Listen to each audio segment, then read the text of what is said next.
कौन पिणव बिन पात के, कौन पुखर बिन घाट के, कौन पिणव बिन पात के, कौन पुखर बिन घाट के।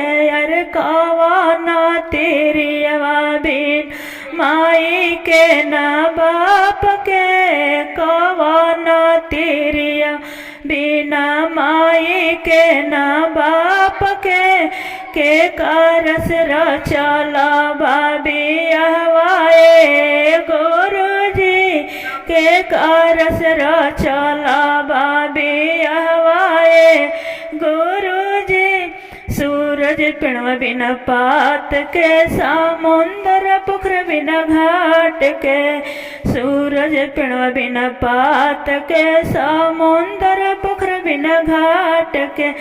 सीता तेरी अवा बिना माई के न बाप के, सीता तेरी अवा बिना माई के न बाप के।